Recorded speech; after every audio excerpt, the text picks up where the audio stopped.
Caros amigos, bem-vindos à Ucrânia. Vejam ao meu lado um verdadeiro Shahed. Estamos falando de guerra eletrônica que conseguiu abatê-lo, né? Ele foi recuperado há algum tempo aqui. Então hoje vamos fazer um vídeo justamente dedicado a como se para os mísseis balísticos, os mísseis de cruzeiro e os drones kamikazes. Shahed, graças à guerra eletrônica que salva vidas diariamente na Ucrânia.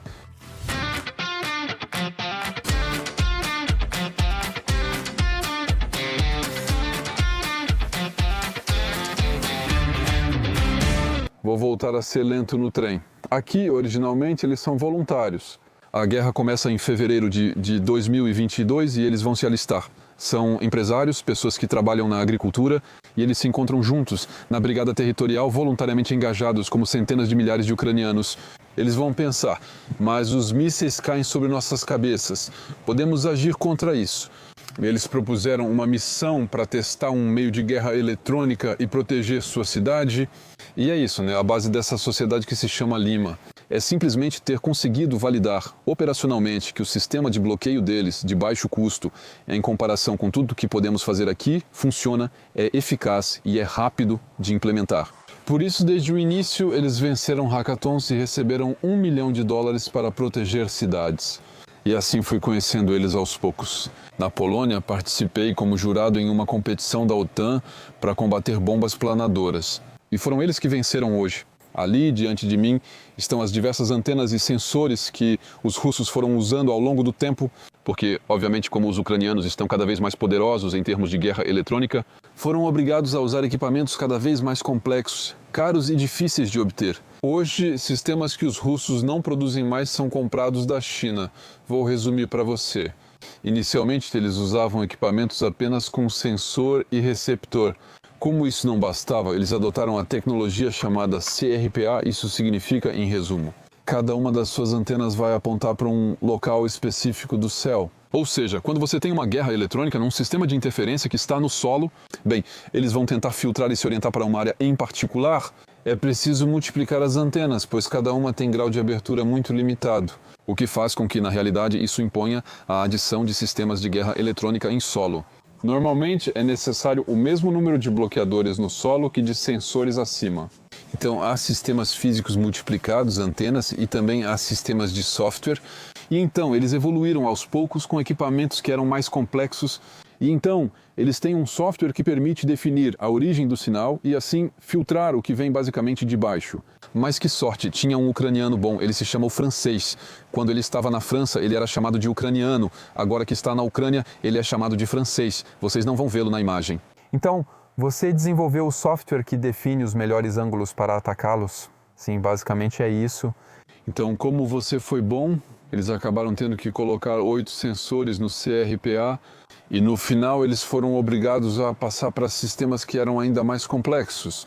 E aí os russos não sabem produzi-los, eles dependem totalmente de fontes chinesas que ficam cada vez mais caras. Agora com equipamentos que têm mais de uma dúzia de detectores, de sensores ligados a chips, que são cópias do que é feito nos Estados Unidos. Mas, por exemplo, esse chip, se tivéssemos que comprá-lo nos Estados Unidos, custaria tipo 15 a 20 mil dólares só pelo chip. Eles ainda precisam aplicar isso a sistemas cada vez mais difíceis de implementar. E o interessante, obviamente, é que agora que a guerra eletrônica está devidamente implantada em várias áreas da linha de frente, isso mostra que os Shaheds não conseguem passar. E apenas os Shaheds, com componentes chineses, que por isso são muito mais caros, representando só 10% da massa, podem acessar as áreas mais protegidas. Essas tecnologias foram integradas principalmente nos Shaheds, mas também em mísseis de cruzeiro e balísticos. Sobre as evoluções que podemos ver que estão aqui diante de nós. Primeiro, não agradecemos aos suíços, pois vocês veem os suíços. Eles não querem fornecer defesa, pois acham que isso os envolveria na guerra. Mas, por outro lado, há realmente componentes suíços que permitem captar o sistema de posicionamento global. Os russos tentam esconder usando resinas para disfarçar a origem dos componentes. Então isso aqui é uma antena de um míssil calibre. Isso aqui é a antena, é o bloco de antena que está ligado a esse receptor. E depois é a mesma coisa com os mísseis balísticos, né? As primeiras versões dos mísseis, quando eram bloqueados, quando chegavam em uma área onde havia interferência. Lima, você tinha uma precisão da ordem de 5 km, ou seja, você tinha mísseis que caíam a 5, 6 km. Até a Coreia do Norte hoje adicionou esse equipamento para tentar ser mais precisa. Continuamos lutando pelo número de antenas, mas isso torna tudo mais caro e difícil de montar, diante do número de bloqueadores que são capazes de fazê-los funcionar mal para que fiquem menos precisos. Sempre existe uma guerra entre os que atiram com canhões, dizendo que fazem tudo. Depois, os bloqueadores têm eficácia importante e são gratuitos. Instalados, funcionam para sempre. Na época, mais de 90% dos drones Shahed eram interceptados e destruídos. Porém, com os russos usando drones que voam mais alto, ficou mais difícil interceptá-los e destruí-los com metralhadoras. Logicamente, cada vez mais, uma proporção crescente desses drones é abatida pelos equipamentos de guerra eletrônica.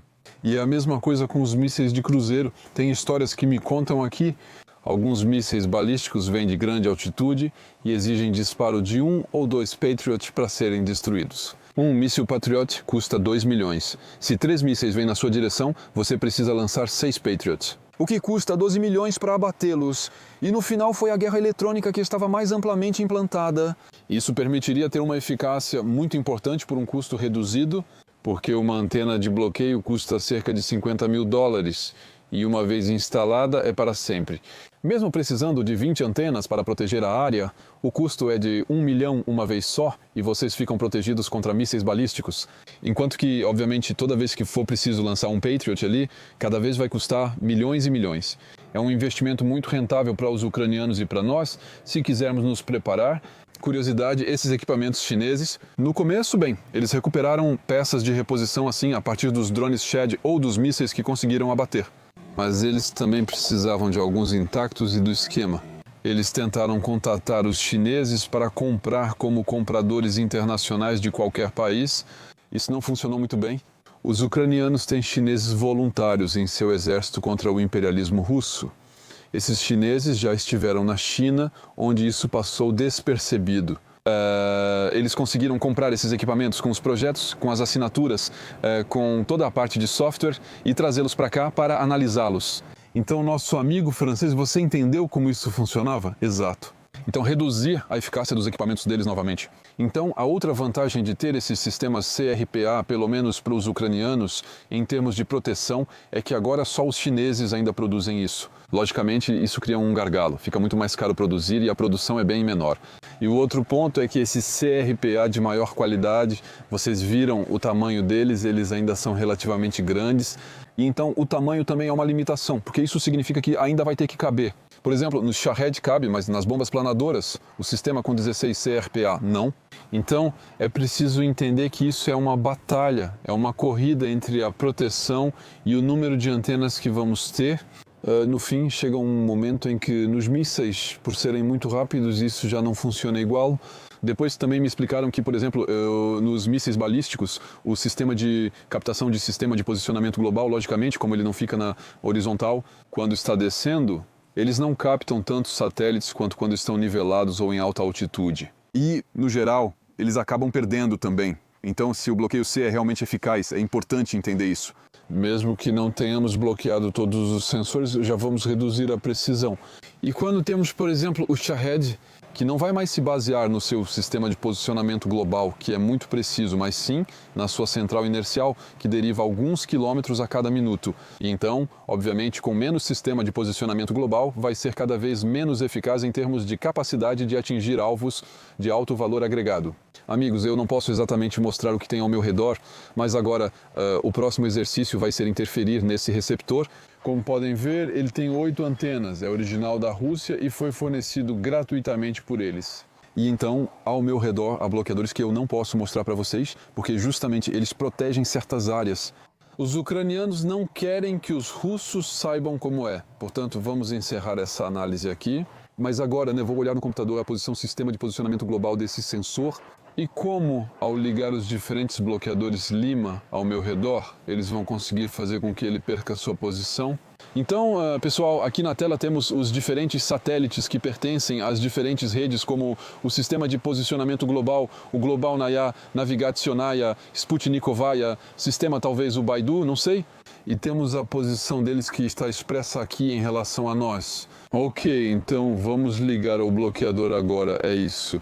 Nós ligamos o nosso sistema. Então, várias fontes de interferência. E vamos ver como os satélites desaparecem. Agora tem mais de 4 satélites. Os satélites somem, mas isso? Já está muito bom, porque não há solução, claro. Então, agora ele está perdido, né? Ele está perdido, ele não sabe onde. Ele está. Quando ele não tem sinal de sistema de posicionamento global, ele vai usar o sistema inercial. Ok, mas o sistema inercial, inercial, ele não tem nada. E é por isso que esse caiu nos campos. Ele foi desviado e seu sistema inercial interno não era suficiente. Exatamente, sim. Isso nos coloca em Lima. Isso nos coloca no Peru. Sim, exatamente. Bela referência. Então agora... Isso não é simplesmente que ele não capta mais, é que deram para ele uma posição que estava completamente errada. Exatamente. Não é só a posição... mas também a posição e a velocidade dele que estão totalmente erradas. Mas você vê, por exemplo, não é agora, ele tem coordenadas falsas e velocidades falsas. Mas sim, é de 56 metros por segundo.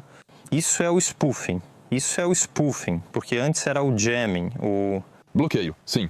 O bloqueio, era só um bloqueio simples. Então, o bloqueio simples, isso bloqueia a solução de captação. De captação, sim. Isso bloqueia os... sinais como sistema de posicionamento global ou... Global Naya, Navigationaya, Sputnikovaya sistema. Já o spoofing fornece uma solução falsa, sendo mais complexo. Se ele acha que está andando em círculos... Qual vai ser a reação dele? É ele? Ele vai tentar girar para o outro lado, para ir até o novo destino, ou vai simplesmente desistir? O sistema ser inteligente o suficiente para entender que há... falsificação. Ok, por outro lado, ele certamente não vai usar o sistema de posicionamento global, ou seja, o sistema via satélite. Sim, ele vai passar para o sistema inercial. Ok, o sistema inercial não é preciso o suficiente, de jeito nenhum. Nada preciso? Nada preciso. Então vai haver um desvio de vários quilômetros. Ok, agora vamos representar. Como se ele estivesse... de sair da zona de interferência. Exatamente, sim. Vamos simular a saída da zona de... interferência. Agora cortamos o sinal e os falsos sinais. Sim, cortamos. Nossos sinais, cortamos os falsos? Sinais, porque eu imagino que agora desligamos tudo de... sua vez. Mas normalmente ele perde 1, depois 2, depois 3. Deve ser ainda muito mais. Isso também explica por que os charretes que queriam atacar a porta... Derreni, ok, Derreni, sim, fronteira. Eles voavam até a Romênia, eles caíam na Romênia. Ok, porque eles estavam desorientados. Exatamente, eles estavam desorientados e eles não sabiam... muito bem, onde... eles estavam, né? O que é interessante aqui é que depois de... 4 minutos sem os sistemas de guerra eletrônica, ele ainda não foi recuperado. Porém, ele avança 3 a 4 km por minuto, ou seja, o drone continuou avançando por 15 km com sua navegação inercial, que é de péssima qualidade. Foi assim que ele se perdeu por vários quilômetros. Vemos que os ucranianos religaram o Lima, que foi detectado antes dos verdadeiros sistemas de posicionamento global do céu, porque o software interno, na verdade, fica completamente perdido depois de ser perturbado assim, minutos. Segunda tentativa. Agora vamos interferir em um sistema russo de mísseis. Atenção, né? O software é diferente e isso tem um bom motivo. É que os russos teve um que vendeu o software e então aqui temos o software russo oficial. É isso mesmo, exatamente, é isso. É um software russo oficial para testar os mísseis. Aqui vemos um critério interessante. Em russo isso se chama desvio médio quadrático, que significa desvio médio quadrático. Agora, o desvio, ou melhor, a variação sim, o desvio médio quadrático é em torno de 7 ou 8 metros. Ok, isso significa que a precisão do míssil será em torno de 8 metros do alvo. Vamos ver o efeito da imagem sobre o desvio quadrático. Ok, podendo testar diretamente a eficácia do seu Lima em um Software russo de validação de mísseis que você conseguiu validar, que funcionava bem? Exatamente. Ou seja, o míssil vai tentar corrigir essa posição e que ele vai cair 500 metros ao lado do alvo. É isso. Isso significa que o míssil vai cair em um raio de quilômetros ao redor do alvo. Logicamente, salvamos alguns amigos ali. Absolutamente. Os amigos, aqui está o tamanho real de um verdadeiro drone kamikaze, Shahed. Normalmente. Ele tem a cabeça lá em cima. Nas primeiras gerações eram 25 quilos de explosivos, agora já são 80.